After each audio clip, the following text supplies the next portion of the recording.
Boa noite, irmãos. Quem está com sono aí? O senhor está com sono, irmão Mário? Nada, né? Por enquanto, nós temos vencido a batalha. Por enquanto, nós temos oferecido a Deus o nosso melhor sacrifício. E falando em sacrifício, nós vamos observar hoje, os nossos cânticos, eles devem ser sacrifício de louvor.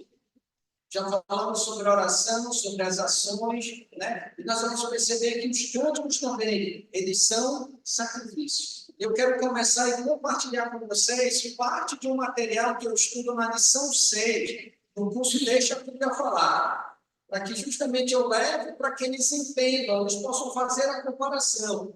Então, só para a gente iniciar, lá em Hebreus capítulo 13, versículo 15, Charles, inclusive, abriu lá, fez a leitura, mas vamos lá de novo. Hebreus capítulo 13, versículo 15. Hebreus 13, 15. Deixa eu tirar aqui. Hebreus capítulo 13, versículo 15, diz assim: por meio de Jesus, pois ofereçamos a Deus sempre sacrifício de louvor, que é fruto de lábios que confessam o seu nome. E aí, ao ver o versículo, olha lá, por meio de Jesus, pois ofereçamos a Deus sempre sacrifício de louvor, que é fruto de lábios que confessam o seu nome. O ponto que a gente vai observar é como que é expressado o sacrifício de louvor, de acordo com o versículo. O louvor é expressado de que forma? Versículo 15. Ele é expressado de que forma? Pode falar, pastor. Fruto de lábios. É tocando alguma coisa? Não. É soprando alguma coisa? Não. Fruto de lábios. Fruto de lábios. E o ponto que a gente observa, olha lá. Ofereçamos a Deus sempre. E aí é a grande questão. A quem é oferecido esse sacrifício? A Deus. Se é oferecido a Deus, vai seguir os critérios de quem? De Deus. Quando eu e você temos o nosso imposto de renda recolhido, é eu e você que escolhemos a taxa que vai ser descontada na fonte do nosso contra-cheque. Quem que estabelece? É o governo federal. É o governo federal. Logo, a gente segue as regras de quem?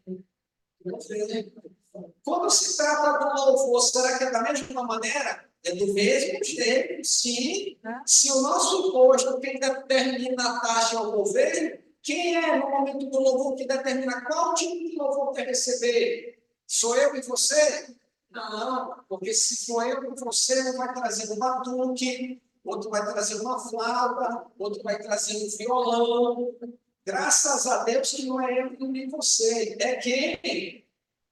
Por meio de Jesus, pois, oferecemos a quem? A Deus. O quê? Sempre. O quê? Sacrifício de louvor através do fruto de lábios. Por que os lábios? Porque os mesmos lábios que adoram e louvam o Senhor são aqueles que confessam o nome de quem? De Jesus. Então, o mesmo lábio que declara quem é Jesus na vida dele é o mesmo que entoa louvores para quem? Para a alma do Senhor. E aqui eu quero trazer um ponto para a gente poder pensar. Como eu disse para vocês, eu trago essa aula no curso Deixa a Bíblia Falar.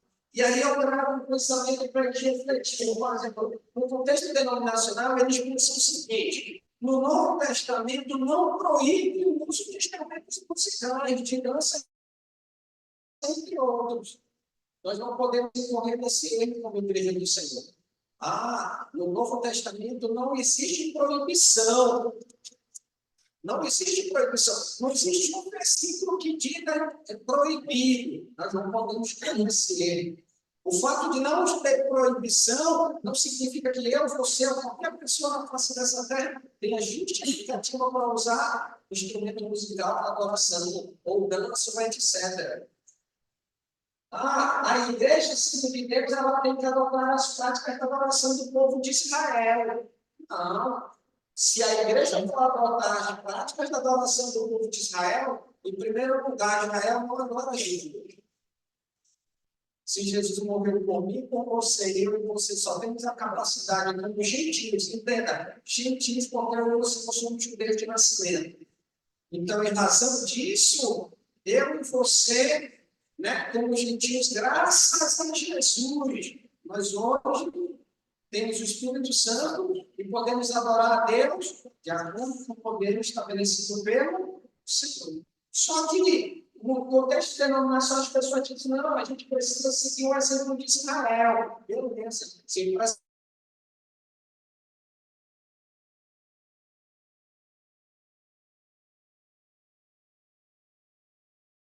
musical. No entanto, Jesus não é o Senhor da sua vida e você não terá sobre a sua vida o perdão de pecados, a misericórdia de Deus e a graça. Fica meio ilógico o pensamento deles, e é um ponto que a gente precisa observar. Nós não podemos cair nessa cilada. Olha só quantas pessoas nós temos aqui na vigília.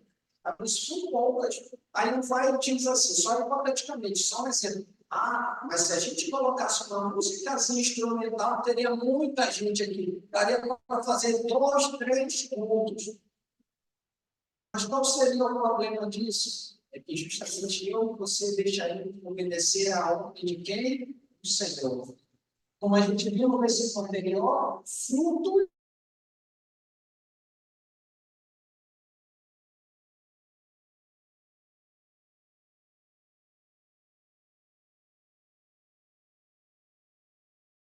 deixar Deus falar, vamos restaurar a ação dos perdões. Como? E olha lá o que a gente vai observar. Vamos fazer um comparativo entre a velha e a nova aliança. O primeiro ponto que a gente vai observar lá em Números, capítulo 10, versículo 8 e 9. Olha lá. Se trata de adoração, a gente vê a figura do sacerdote, nós vemos a figura das trombetas e sacrifício.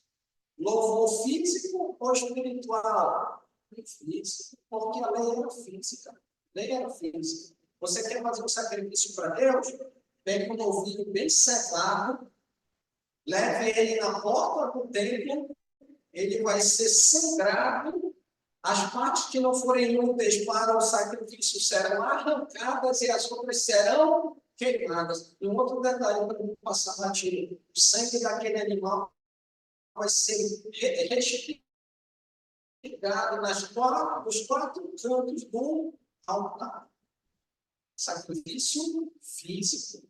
E na nova aliança, lá em Mateus capítulo 26, versículo 30, Marcos 14, 26, quando Jesus celebra a ceia dos seus discípulos, depois que ele vai para o monte, o que diz lá em Mateus, sim, Mateus e Marcos, tendo cantado o hino, saindo. Eles cantaram ou tocaram? Não. Se Jesus cantou junto com os seus, por que a gente vai ter autonomia para tocar? Deu para entender? Mas vamos ver mais.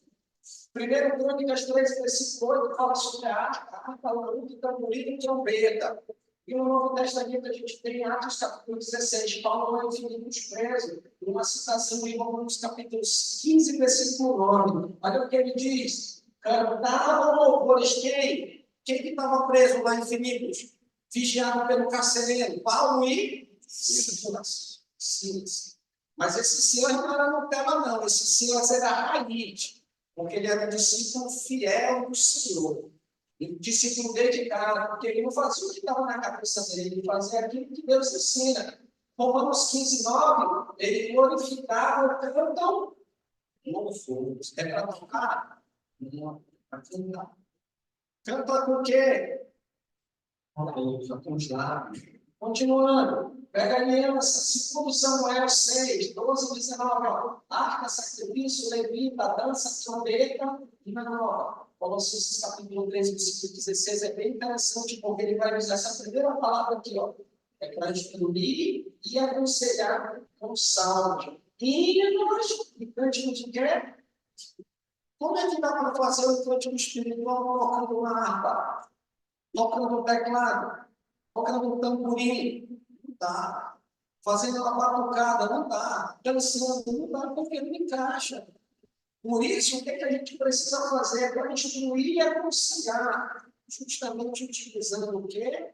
Essa forma de adoração. Aí alguém diz para você, mas a Bíblia não proíbe. O Novo Testamento não proíbe, mas a gente está vendo, comparando a velha com a nova, que a indicação da nova ela aponta para um caminho.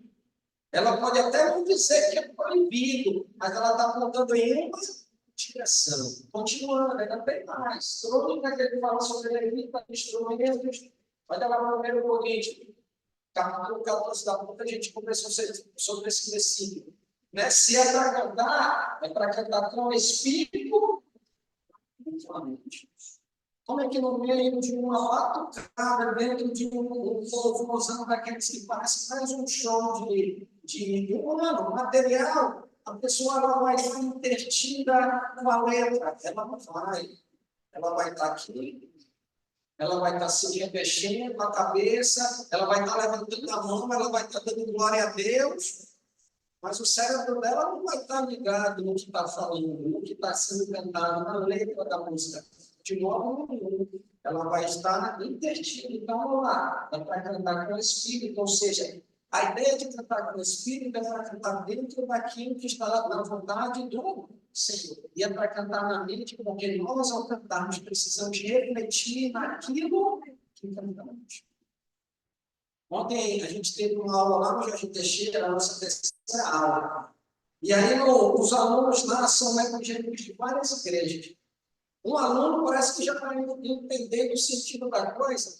Eu fiz a oração final, disse amém, só que eles oram, todo mundo ora, eu oro, e eles começam a orar, eu imagino, mas oram.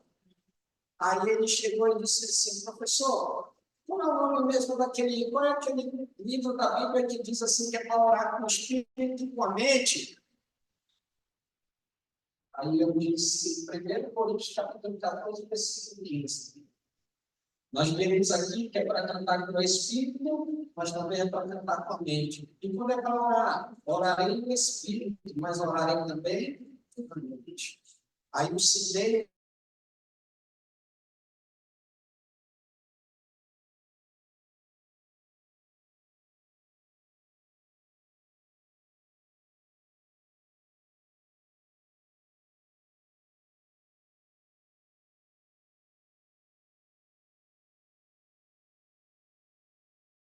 Se não estiver de acordo, quando você diz amém, você disse que eles responderam, assim seja. Então, no momento que eu disse aquela expressão e você não prestou atenção no que eu disse, porque você estava fazendo a sua oração, e no final todo mundo diz amém, todo mundo está dizendo que assim seja, está confirmando a sua palavra. E aí está o ponto. Nós não podemos fazer o que todo mundo faz, nós precisamos fazer unicamente aquilo que Deus nos ensina. Crônicas de Levita tem instrumentos, olha, você vai ver, onde quiser buscar respaldo para instrumento musical, velha aliança. Pode buscar que vai encontrar respaldo. Efésios capítulo 5, que eu peço que vocês possam abrir nesse capítulo, nessa referência que eu vou já trabalhar com ela, mas eu quero citar aqui, ó, falando entre vós com salmos, cantando e louvando de coração. Uma das aulas que eu dei um tempo atrás, um aluno chegou para mim e disse, professor, muito bem, o Novo Testamento ele não se espalha, eu já entendi que o Novo Testamento ele não proíbe, ok. Mas eu quero que o senhor abra nessa passagem aqui de Efésios capítulo 5, versículo 19, e eu vou lhe dizer uma palavra no Novo Testamento que está dizendo que é para tocar instrumento.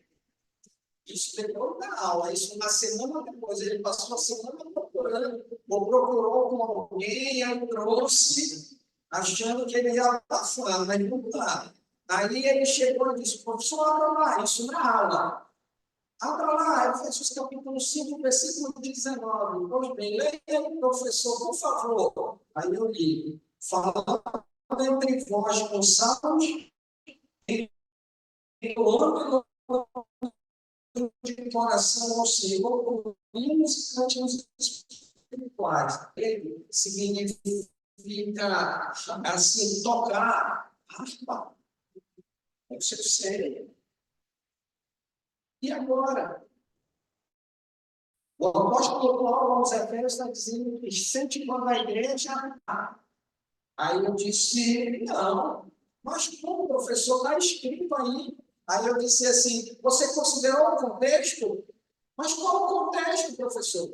Agora leia para mim o versículo 19 e eu vou lhe explicar. Aí ele leu. Aí, em primeiro lugar, no início do versículo 19 diz falando. Você sabe qual é o termo grego para falando? falar, proferir palavras. Ou seja, a pessoa vai declarar entre os irmãos como salvos. Ou seja, aqui, assim, no modo geral, ele está dizendo que eles vão citar salvos. O Senhor é o meu pastor, nada me faltará. E aí vai citar, vai fazer citações a respeito de salmos. Ok, mas vamos considerar que o tanger, o tocar, o dedilhar, seja no contexto que você está falando. Então, ignore falando, vamos continuar lendo. Aí eu continuei, entoando e louvando de coração. Qual é o instrumento que eles estão utilizando no versículo 19? Para louvar, entoar e louvar. Coração. É físico? Não. É espiritual. E aqui está o mal. Você começou a enxergar, aí ele disse, professor, não tem esse detalhe. Eu esperava ele dizer, professor, não me ensinaram desse jeito. Na hora que me prepararam, não me prepararam desse jeito. Porque eles consideram o contexto. E aí é um ponto que nós precisamos observar. E não só isso, mas no próprio final ele diz, ó, cantando e louvando de coração, com hinos e cânticos espirituais, porque o instrumento que vai ser devotado, que vai ser utilizado, é o coração, é o íntimo do homem. Jesus não fala para a mulher samaritana que o homem deveria adorar em espírito e em verdade. Ou seja, é do interior, a parte espiritual. Mas vamos lá. Segundo Crônica, é a mesma batida lá em Hebreus capítulo 12, onde ele diz: cantar louvores. Cantar louvores. Continua. Salmo 150, repleto de instrumento musical. Hebreus 13, 15, que a gente acabou de ver. E o ponto que a gente observa é que o sacrifício de louvor é fruto de lábios. E isso é o trabalho da sexta aula com eles. Para que eles possam, ele pode até não seguir Jesus, irmãos. Mas ele disse, na frente de Deus, no dia do juízo final, que ele não conheceu a verdade de Deus, ele vai estar mentindo. Então, eu pego e escrevo justamente para que eles tenham esse entendimento. Olha lá, Tiago 5,13. Está alguém alegre? Toque louvores. É isso que diz? Não, cante. Então, não tem respaldo. Por isso, a gente precisa ter esse cuidado. Por isso que eu e você precisamos ter esse conhecimento. Se um dia surgir alguém no nosso meio e dizer, não, olha, acho que vai ficar mais animadinho se a gente tocar um violão. Abre essas passagens para ele e pergunte se ele se converteu de fato em Jesus. Por quê? Porque não tem esse tipo de respaldo dentro do Novo Testamento. O louvor oferecido na igreja no nosso dia deve seguir um modelo estabelecido por quem? Estabelecido aonde? Na nova aliança. Olha lá, João capítulo 4, 23 e 24, que a gente acabou de ver. Os verdadeiros adoradores adorarão o Pai em espírito e em verdade, pois são estes que o Pai procura para seus adoradores. Deus é espírito e importa para quem? Para nós? Para Deus. Os seus adoradores o adorem. Quem a razão da adoração é dele? O adora, adora aquele Deus. De que forma? Em espírito e em verdade. Olha só, adorarão o Pai. E este, Deus, a ideia do Espírito. Ou seja, a adoração não é para mim, para você, é para agradar a você, é para a gente sair aqui jubiloso. O culto foi fantástico, a adoração foi tremenda. Eu gostei, não é para a gente gostar, é para que Deus seja louvado. É para que a gente saia fortalecido com a mensagem que foi anunciada por meio dos cânticos. Mas de modo nenhum é para Deus você gostar. Então, tudo é voltado para o Senhor. E a adoração é o quê? O Espírito é verdade. Pedro, a gente pode observar lá, se você anotar, 1 Pedro 2,15, acho que o Lucas até leu esse texto, não foi, Lucas 2,15? Também vós mesmos, como não foi outro, foi 2,5. Também vós mesmos, como pedras que vivem, sois edificados, casa espiritual, seres para serem sacerdócio Santo. Com que finalidade? Olha para a palavrinha fim aqui, ó. A fim de quê? Oferecer que tipo de sacrifício, irmão? Espirituais. Agradáveis a quem? Então, nós precisamos entender isso. Eu e você precisamos estar prontos para termos qualidade na nossa oração. Mas não com modo de julgar as pessoas, mas ter esse entendimento para esclarecer para elas. Se ela não quiser fazer, é de Deus. Nosso papel é justamente trazer o quê? A palavra, para que elas possam ter esse verdadeiro entendimento. Paulo também aprendeu com Jesus, e aí entra no trecho da aula do irmão Aníbal, só para citar o início, quando ele cita lá, rogo meus irmãos, pelas misericórdias de Deus, que apresenteis o quê? O vosso corpo. Como o quê? Sacrifício vivo. Sacrifício morto? Não, sacrifício vivo. O fato de eu e você hoje estarmos aqui, superando o nosso cansaço físico, é um modo, é um exemplo de sacrifício. Porque nós estamos vencendo a nossa necessidade física e entregando o nosso melhor, fazendo a nossa força, tomando aquele nosso café, mas com um propósito. Não por causa da sopa no final, é porque justamente eu e você queremos fazer o quê? Entregar o nosso melhor ao Senhor. Sacrifício vivo, santo e agradável àquele, olha aí, ó, a Deus, que é um culto sem entendimento. Não, é um culto entendível, claro, porque ele é feito de maneira racional. Esse nós é para se conformar, está todo mundo indo para um lado diferente. Vamos colocar hipoteticamente que uma igreja que a gente conhece de Cristo está se desviando. Ah, é mais antiga que a gente, eles estão se desviando, eu tenho o direito de desviar também. É correto isso? Não, de modo nenhum. Não conforme este século. Deixe cada um no seu cada um. Cada um vai prestar contas diante de Deus. Nós precisamos cuidar dos nossos. Eu e você precisamos zelar pela doutrina. Precisamos tomar cuidado. Precisamos transformar pela renovação da nossa mente para experimentar a seja boa, agradável e perfeita vontade de quem? Aqui nós devemos agradar, irmãos. No momento que nós levantamos da cama, no momento que nós deitamos, nós precisamos agradar a quem? É o Senhor. Além da vontade de Deus. O que é necessário a partir da palavra que nós vimos que a Bíblia diz a respeito de adoração? Eu pergunto para eles. Depois de toda essa argumentação, como é que você vai agir ao ouvir aquilo que a Bíblia diz? E aí, Deus, professor, eu acho do mesmo modo.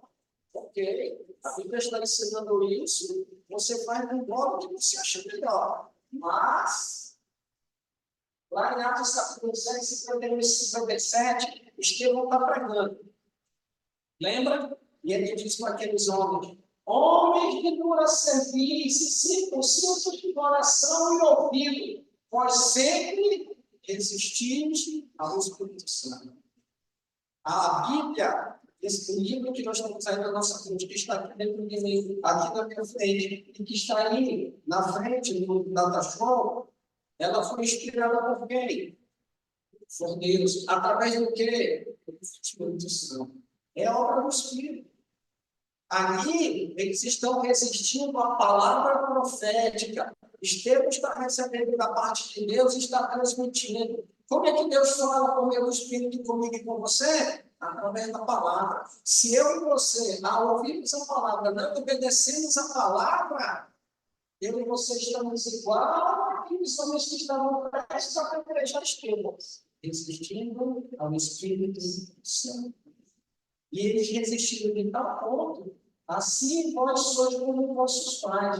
Mas ao invés deles, é verdade, nós estamos agindo de modo errado. Nós não podemos agir desse modo, não, ao contrário. Mas eles gritaram com grande voz, tamparam. Você está falando com uma criança, a criança se recusa a ouvir. Qual é a primeira ação que ela vai fazer para ouvir? Se ela não correr, claro.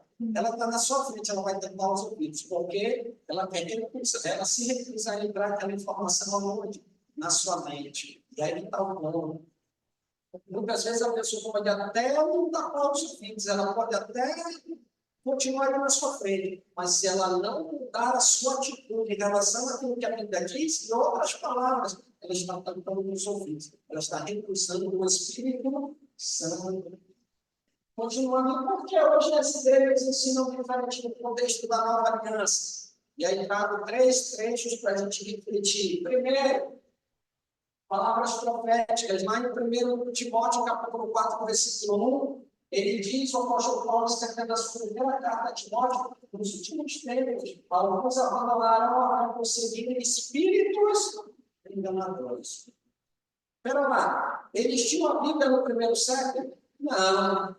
Mas alguns homens, e até mesmo hoje as pessoas dizem, olha, o Espírito Santo me mandou dizer, o Espírito Santo me revelou. Mas se aquilo que o Espírito Santo estiver falando, se estiver contrário à Bíblia, esse é o Espírito que eu falo isso abertamente para os alunos.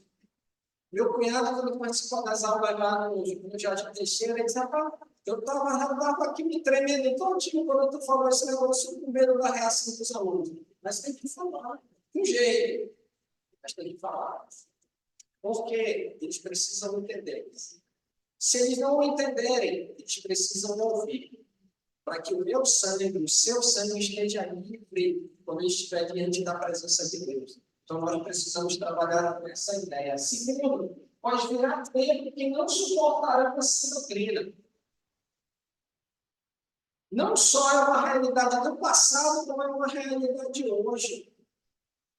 Muitas pessoas, pelo mundo, pelo ritmo do mundo, pelo pensamento da sociedade, não estão mais se conduzindo de acordo com essa doutrina. Sabe por quê? Porque eles estão agindo segundo os seus próprios interesses. É melhor fazer assim, desse jeito com a igreja, é melhor levar o rumo do ensino para esse lado, é melhor a gente lembrar das mulheres, é melhor usar lá os tantos para dar uma animada, é melhor encher de diversão, de brincadeira. Okay.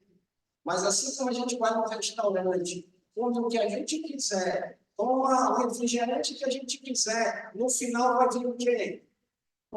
A conta. E no restaurante de Deus, no momento que a gente faz o que não deve, e diante da palavra dele, a conta vai chegar. E essa conta, ela não é lavar os pratos de todo restaurante.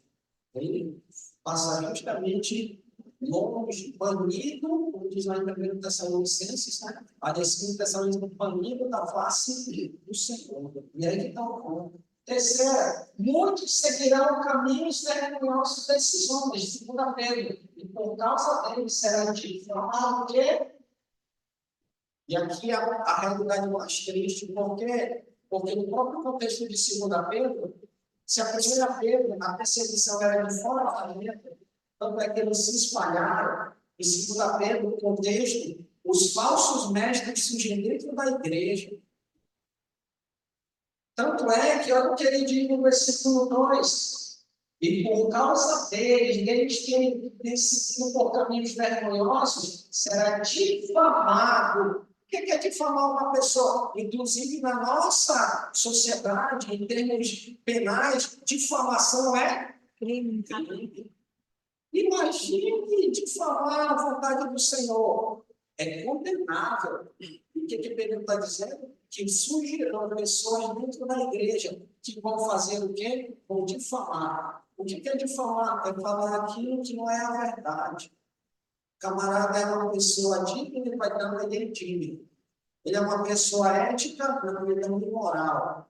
Ele não trabalha, ele é um preguiçoso. Então, é o contrário daquilo que reflete a realidade. Esses homens aqui, eles vão fazer o contrário que é a verdade. Ou seja, dentro da igreja, eles vão pregar o caminho da verdade. Mentira, engano. E aí, justamente, esse é o ponto. Lá em 2 Pedro, no capítulo... Só voltando aqui. Lá em 2 Pedro, no capítulo 1, versículo 16, ele diz que esses homens, eles criaram ou estavam contando, né, uma história, uma narrativa, usando o termo moderno, engenhosamente criada. Ou seja, a ideia de engenhosamente vinculada à engenharia era uma arranjo de palavras que poderia convencer qualquer pessoa. E, em razão disso, o que eles precisavam fazer? Tomar cuidado. Fábulas engenhosamente. Então, esse é o ponto. Não eram histórias criadas, mas histórias que pareciam com a verdade. E o que Pedro está dizendo? Tome cuidado. Então, desde o primeiro século, a autoridade religiosa reside aonde? E o que é necessário? Conhecer e obedecer. Quando se trata do sacrifício de louvor dos cânticos, eu e você já conhecemos. Então não vai vir uma nova história, mesmo que venha uma nova história, nós não podemos ser convencidos do contrário, em relação àquilo que a Bíblia ensina. Muitas pessoas acham que viver a unidade é viver todo mundo junto. A gente está aqui todo mundo junto, nós estamos em unidade. Não. Unidade é quando eu e você partilhamos, obedecemos a mesma doutrina. Esse é o princípio de unidade. E por que você está falando isso, Sandro? Olha lá, João capítulo 17, 22, no finalzinho 23. Para que sejam um como nós somos, eu neles e tu em mim, a fim de que sejam aperfeiçoados na desunidade, na falta de unidade, eles vão ser aperfeiçoados? Não, é na unidade. Aonde que nós melhoramos? Na unidade. Por que é o aperfeiçoamento é feito na unidade? Porque aquilo que Jesus faz, eu ouço e você ouve. Se você obedecer e eu obedecer, eu e você estamos sendo melhorados pela prática da vontade de quem? Do Senhor. Então, unidade não é o fato de a gente estar junto no mesmo lugar. Porque a própria comunhão, como diz lá em 1 João, alguém pode subir no púlpito que está pregando, produzindo a ceia e a oferta, mas você e eu podem não saber que ele está em pecado. E aí você está muito bem com Deus, você está em comunhão com Deus. Mas o fato de alguém subir não significa que, de fato, ele está de acordo com a vontade de Deus. Deus sabe se ele está ou não em comunhão. Então, por isso que nós precisamos tomar cuidado. A unidade, quando eu e você obedecemos a Deus. Por quê? Porque nós somos aperfeiçoados aonde? Na unidade. E por quê? Faltando para que o mundo conheça que tu me enviaste tu amaste, como também amaste a quem? A vontade de Deus, como você percebe lá no final do 22, a vontade de Deus é que eu e você, aqueles discípulos, que nós também sejamos quanto do Senhor só. Aquilo que Jesus ouviu e obedeceu, eu e você precisamos ouvir e nós precisamos obedecer da mesma maneira. A obediência precisa ter justamente isso. Então é necessária unidade na forma de adorar a Deus. Ou seja, aquilo que nós aprendemos, nós precisamos praticar, porque senão nós não estaremos vivendo na unidade. Um outro ponto antes de a gente fechar, a adoração é para agradar quem? A adoração é para agradar a Deus, não é eu e você. Não é eu e você. Eu lembro o fato, quando eu era adolescente, um colega que ele era adventista. E ele se gabava muito de fato, ele expressa muito pela música instrumental. Só que nesse domingo, quer dizer, na segunda, ele chegou triste, chateado, frustrado. Aí eu perguntei o que foi que aconteceu. Mas o culto foi devagar, foi meio. Aí eu disse, mas devagar? Como devagar? Não foi embora a energia? Não funcionou? Tocaram lá o violão, não nada, faltou isso, faltou o teclado, faltou a guitarra, a bateria, não sei o quê. Aí não foi legal, não foi legal. Olha só, pelo nosso entendimento do fato de adorar o Senhor, a adoração precisa ser legal. Precisa ser, eu gosto, mas não é essa a realidade, porque a adoração não é para agradar a você, a adoração é do Senhor. Lembra do imposto de renda. Quando você lembrar de adoração, lembra do imposto de renda. Quem estabelece a taxa? É o governo. Quem estabelece o critério da adoração é o Senhor. E por que eu e você precisamos ponderar no ensino? Perceba aqui, ó, Marcos capítulo 7, versículo 6 a 1. As palavras de Jesus aos fariseus que estavam ali criticando ele, não estavam de maneira sincera. O que ele diz para eles? Respondeu-lhe Jesus: bem profetizou Isaías a respeito de vós. Por quê? São hipócritas. Eles falam e não fazem. E eles achavam que Jesus não sabia, mas Jesus sabia da condição que eles estavam. Jesus olhava, se eu e você estivéssemos ali diante dele, ele ia olhar para o quê? Para o nosso coração. Assim como ele olhou para o jovem rico, ele olhava para esses homens. Ele olhava para o interior dele, ele sabia o que tinha no coração dessas pessoas. Tanto é, como está escrito, né? Lá em Isaías, este povo, perceba bem, este povo contamina os lábios. Ah, Deus é maravilhoso, Deus é fantástico, Deus é isso, Deus é aquilo. Só que tinha um detalhe. Qual é a qualidade do coração deles? Mas o seu coração está longe. Na boca, o nome de Deus era doce, mas no coração deles, Deus não existia. Estava vazio, seco de quem? De Deus. Agora tem um detalhe. Nessa condição, olha a qualidade da adoração dessas pessoas. E em vão me adoram. Você quer adorar Deus, irmão? Se eu não quero, se você não quer, nós precisamos adorar a Deus de modo correto. E o primeiro ponto para que eu e você possamos adorar a Deus correto, nós precisamos estar bem aqui, interiormente, no nosso espírito. E aí ele continua. E por que eles adoram a Deus, irmão? Ensinando doutrinas que são preceitos de quem? Não tem nada a ver. É só instrumento.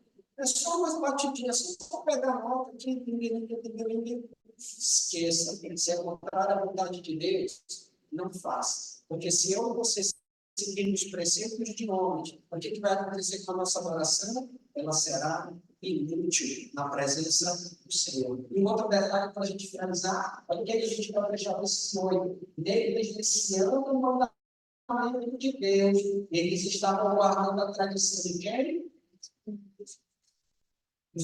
Isso para mim, para você, não é dolorido. Mas para quem não é um seguidor genuíno de Jesus, isso dói. Isso dói. Mas para eu chegar nesse ponto, eu já trabalhei em outros trechos para que ele pudesse entender. E aí que está o detalhe. Eu e você estamos aqui para agradar os homens de modo nenhum. Nós estamos aqui para agradar ao Senhor. Estamos aqui para louvar a Deus. Então precisamos fazer do modo correto, do modo como Ele estabeleceu. Se alguém chegar e dizer o contrário àquilo que Deus diz, conforme o ensino, por amor à sua vida, por amor à sua família, repreenda. Abra com ele a palavra e diga, não há respaldo no Novo Testamento para que eu e você possamos usar qualquer tipo de ferramenta de adoração que não seja frutos de lábios ou uma adoração em espírito e em verdade. Agradeço a Deus pela oportunidade. Agradeço pela fidelidade de cada um de vocês, pela firmeza e perseverança. São exatamente 10 dos 3. E a gente está inteiro. Tem um cavalhando aqui, outro ali, um perfumário aqui, outro ali, mas faz parte. Nós estamos lutando contra o nosso próprio corpo. Vamos lá. Agora o momento das